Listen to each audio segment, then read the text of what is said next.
Hello दोस्तों, आप लोग कैसे हैं। आज का 25 अप्रैल का ट्रेड सेटअप बता रहा हूँ आपको।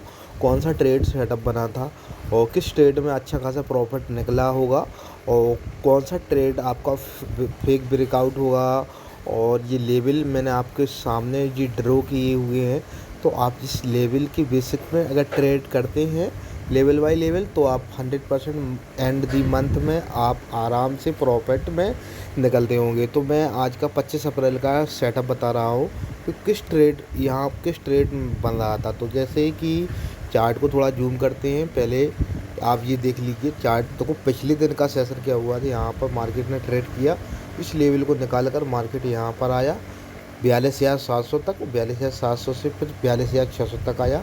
इस रेंज में मार्केट चला और क्लोज हो गया।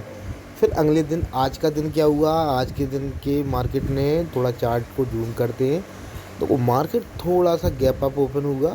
ठीक है, मार्केट गैप अप ओपन हुआ, फ्लैट ही मान लेते हैं उसका। जैसे कि मार्केट यहाँ पर रेड कैंडल है, जो इस रेड कैंडल पर ओपन हुआ और रेड कैंडल बना दिया। तो जहाँ तक का मार्केट का क्लोजिंग था, यहाँ मार्केट का क्लोजिंग था, तो मार्केट ने यहाँ तक का गैप को फिल भी किया और क्लोजिंग तक आया और एक रेड कैंडल बनाया। तो उसका क्या करते हैं, मैंने क्या बताया था कि जो आपका 5 मिनट का कैंडल बनेगा उसका आपको ये भी देखना है कि ऊपर रजिस्टेंस तो नहीं है।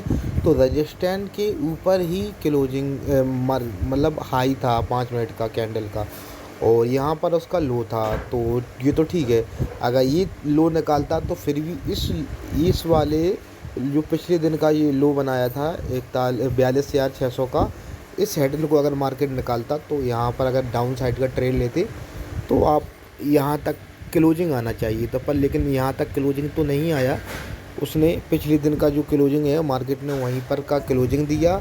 और इसके बाद क्या किया, एक ग्रीन कैंडल बनाया, फिर एक रेड कैंडल बनाया, जैसे कि आप देख सकते हैं यहाँ पर। आप एक रेड कैंडल बना है, एक ग्रीन कैंडल बना है और एक फिर रेड कैंडल बन के फिर ग्रीन कैंडल बना हुआ है। तो यहाँ पर क्या हुआ है, तो इस कैंडल पर क्लोजिंग आई है। जो ग्रीन कलर का 5 मिनट का कैंडल है, इस कैंडल के यहाँ ये लेवल था आपका रजिस्टेंस था। इस रजिस्टेंस के ऊपर क्लोजिंग आई 5 मिनट के कैंडल पे और रीटेस्ट भी किया, रेड कैंडल से रीटेस्ट भी किया मार्केट ने।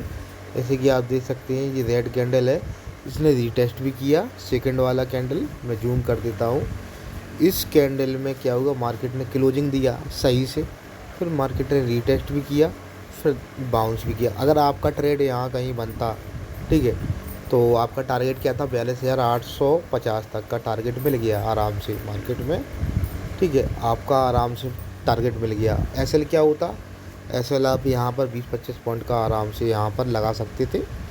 और उस हिसाब से आज का ये ट्रेड सेशन बना हुआ है। डाउन साइड का ट्रेड आपका बन ही नहीं रहा था आज का, क्यों, क्योंकि पिछले दिन का क्लोजिंग इसको निकालना था, फिर इसके बाद ये लो बना था पिछले दिन का। ठीक है, मार्केट ने एक लो बना के मार्केट क्लोजिंग हुआ था 42,600 का, जो लो बनाया था 42,700 का हाई बना के फिर लो बनाया 42,600 का। तो अगर पी साइड में ट्रेड लेना होता तो आपका यहाँ पर बनता 42,600 के नीचे अगर मार्केट क्लोजिंग मारती, मतलब यहाँ पर आपका 5 मिनट का कैंडल क्लोजिंग देता तो आप देन ट्रेड ले सकते थे। और वरना आपका 5 मिनट का जो कैंडल बना, तो वैसे तो आप कहेंगे कि ये वाला आपका रजिस्टेंस था तो यहाँ पर भी क्लोजिंग आ जाती तो भी ले लेते, नहीं, आज का जो 5 मिनट का कैंडल था उसका भी हाई निकलना चाहिए था। ठीक है, तो ये भी याद रखें करें। तो जहाँ से मार्केट ओपन होता है उसका 5 मिनट का कैंडल बनने पर उसके बाद क्लोजिंग मिल जाए, जैसे कि यहाँ पर मिला है और मार्केट ने रीटेस्ट भी किया है।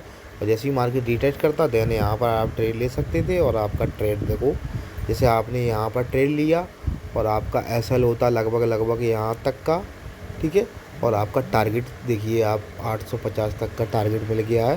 तो एसएल और टारगेट दोनों बताते हैं, जैसे कि ये एसएल होता आपका और टारगेट देखिए, आपका टारगेट ये था 1:2, सॉरी 1:2 का आपका रिवार्ड मिल जाता। ठीक है, आराम से फर्स्ट ट्रेड हुआ, फिर मार्केट ने झट से नीचे आया। तो एक बात याद रखनी है, जब झट से नीचे आता रहा तो यहाँ पर ट्रेड करना चाहिए था उसको। कुछ टाइम ट्रेड नहीं किया, डायरेक्ट क्लोजिंग दे दी, तो उस टाइम होशियार देना पड़ेगा।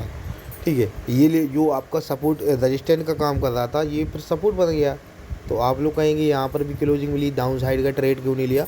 तो यही तो लॉजिक है कि अगर यहाँ से मार्केट यहाँ तक गया तो उसको आने में टाइम नहीं लगा, यहाँ पर क्लोजिंग भी दी थी 42,700 के नीचे। तो उस सिचुएशन में क्या होना चाहिए, आपको तुरंत एक्शन नहीं लेना है, क्योंकि मार्केट ने मतलब डायरेक्ट डाउन आया और क्लोजिंग दे दी। मार्केट यहाँ पर ट्रेड करना चाहिए कुछ टाइम थोड़ा, उसके बाद क्लोजिंग देता तो देन आपका टारगेट यहाँ तक का आपका हो जाता। और वैसे पी साइड का जो आज का ट्रेड बन रहा था, मैंने क्या बोला, यहाँ इस वाले हेडन को मतलब जो लो बना था इस यहाँ तक का आपका जो इसका निकाल देता मार्केट आराम से ये वाला, और इसके नीचे आपका पी साइड का ट्रेड बनता है। ठीक है, क्यों बनता है उसका एक रीज़न बता दूं। जैसे झट से मार्केट यहाँ आया, फिर एक लो बना के फिर थोड़ा हाई बनाता, फिर नीचे आता, फिर देन ट्रेड करता, फिर निकालता, फिर पी साइड का ट्रेड बनता। लेकिन लॉजिक यही तो है ना कि मतलब ट्रैप करते हो ऑपरेटर लोग। फिर यहाँ से क्या हुआ, मार्केट ने यहाँ से ऊपर हाई लो करके, और जो पिच आज आज का हाई था ये वाला, इस हाई तक मार्केट गया नहीं, इस हाई तक नहीं गया, उसका हाई आज का यही रह गया। तो इससे फिर नीचे डायरेक्ट आ गया। तो एक बात है, यहाँ पर क्लोजिंग मिली, आप बोलेंगे कि यहाँ पर मैं ट्रेड ले सकता था, तो आप गौर से यहाँ पर चार्ट को जूम करते हैं, क्लोजिंग मिली और यहाँ पर क्या हुआ, आप ट्रेड भी ले सकते थे यहाँ पर लेकिन आपका और 42,600 के लगभग मार्केट आया, आपका थोड़ा बहुत प्रॉफिट बुक होता। वही ना कि जैसे कि ये टारगेट बहुत छोटा था, पहले बात तो ये टारगेट है, ये टारगेट बहुत छोटा था और इसका एसएल बड़ा हो जाता, यहाँ कहीं पर बनाना पड़ता। तो इस वजह से ऐसा ट्रेड को इग्नोर करना है। और सेकंड बात ये है, जब 3 बजे के बाद ट्रेड ही नहीं करना है, 3 बजे के बाद कोई भी ब्रेक डाउन मिलता है या ब्रेक आउट मिलता है, ठीक है, अप साइड या डाउन साइड, तो ट्रेड ही नहीं करना है। क्योंकि वो ब्रेकआउट तो मिलता है पर लेकिन टारगेट तो आपको टाइम नहीं मिलेगा, तो टारगेट क्या मिलता है, वहीं पर मार्केट ट्रेड कर सकता है ना। तो 3 बजे के लगभग जैसे मैंने बोलता हमेशा वीडियो में, 2:40 के बाद आपको 2:50 के बाद आपको ट्रेड ही नहीं करना है। 2:40 2:50 के बाद कोई भी लेवल का ब्रेकआउट होता है या ब्रेक डाउन होता है तो ट्रेड ही नहीं करना है। अगर आप प्रॉफिट में हैं तो कभी ट्रेड नहीं करना है, क्योंकि लॉस में ज़्यादा उसमें मार्केट क्या है, हाइड वे भी हो जाता है। ठीक है, 3 बजे के बाद मूवमेंट भी ख़त्म हो जाता है, तो ये बात आपको याद रखना है। तो इस वजह से इस यहाँ पर जैसे क्लोजिंग मिला यहाँ पर ट्रेड कर दे तो आपको कुछ फ़ायदा नहीं मिलता। ठीक है, और 3 बजे के बाद, और इसकी ये लॉजिक है, ये हाई लो इस हाई तक आया नहीं मार्केट और यहीं से लौट गया, तो क्लोजिंग मतलब ऐसा रहा। तो आज का ट्रेड जो बना था सुबह सुबह ही अच्छा रहा, और इसका कोई ट्रेड नहीं बना है आज का। और अगर चैनल के बारे में आप लोगों को मैंने बताया, जैसे चैनल बन रहा था तो यहाँ पर एक ट्रेड बन जाता आपका डाउन साइड का, यहाँ से चैनल का ब्रेक डाउन मिला और देन यहाँ पर ट्रेड लेते तो टारगेट तभी आपका टारगेट होता, पर बहुत छोटा टारगेट था। तो पी साइड का भी आपको बता दिया है।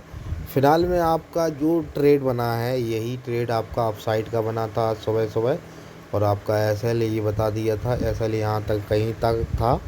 और ये फर्स्ट टारगेट आपका सुबह सुबह का अच्छा ट्रेड था, एक ही ट्रेड आज का बना हुआ है, बाकी का ट्रेड सब बकवास है, कोई फालतू है। और ठीक है, ये एक सपोर्ट का काम कर रहा था। पिछले दिन क्या हुआ है, यहाँ तक लो बना दिया था 42,600 का, इस वजह से इसको निकालना ज़रूरी था। ठीक है, इसको निकालता तब पी साइड का ट्रेड लेते और देन यहाँ तक का टारगेट ले सकते थे। तो आज का ट्रेड का सेशन आप लोगों का कैसा रहा मुझे नहीं पता है, आप लोगों ने कितना ट्रेड किया है। ओवर ट्रेड करोगे तो आप लोग लॉस में ही जाएंगे। ठीक है, अगर ये वाला ट्रेड जिसने बुक किया होगा तो अच्छा खासा प्रॉफिट हुआ होगा, इसके बाद मार्केट से निकल गए, बहुत अच्छी बात है ना। और कहीं ना कहीं ये यो ट्रैपिंग की है यहाँ पर, इस ट्रैपिंग पर भी किसी ने सी साइड का ट्रेड लिया होगा, क्योंकि ये बुलिश कैंडल देखा होगा ग्रीन वाला, इस कैंडल के वजह से ट्रेड लिया होगा। तो कहीं ना कहीं यहाँ तक का कहीं ना कहीं टारगेट बुक किया होगा। पर लेकिन मार्केट ने ऑपरेटर ने यहाँ पर क्या किया, अप साइड गया फिर एकदम डाउन साइड आया, ट्रैपिंग की यहाँ पर। आप गौर से देखें चार्ट को, तो ट्रैपिंग की, जैसे कि मार्केट में किसी ने यहाँ पर भी ट्रेड लिया होगा, तो पहले ऊपर गया फिर नीचे गया फिर ऊपर गया फिर एकदम झट से नीचे आया मार्केट, तो ट्रैपिंग चली। इस कंडीशन में एसएल लगे होंगे लोगों के, मतलब प्रॉफिट नहीं बुक हुआ होगा। तो याद रखें 203 ही ट्रेड करें डेली बेसिस पे, मैं बताता हूँ डेली बेसिस पे 2 से 3 ही ट्रेड करना है, और बाकी का आपको पता ही है कि 1 या 2 ट्रेड में प्रॉफिट है तो तीसरा ट्रेड करना ही नहीं है। पहला ट्रेड अगर आपका ऐसा लग गया तो दूसरा ट्रेड कर सकते हैं, तीसरा भी कर सकते हैं। बाकी मैं और वीडियो में बताता रहता हूँ। तो आप लोग कमेंट में बताइए आपका आज कैसा रहा ट्रेड सेटअप और कितना प्रॉफिट बुक किया, या आज का लॉस और प्रॉफिट बराबर में है, कैसे हैं, कुछ तो कमेंट करिए, मेरे को बताइए। और जिसको आपको हेल्प की ज़रूरत पड़ेगी ट्रेडिंग के रिलेटिव तो मेरे को मैसेज कर सकते हैं व्हाट्सएप पर। व्हाट्सएप नंबर आपको डिस्क्रिप्शन में मिल जाएगा। Thank you. अगर वीडियो अच्छा लगा है तो सब्सक्राइब कर दें।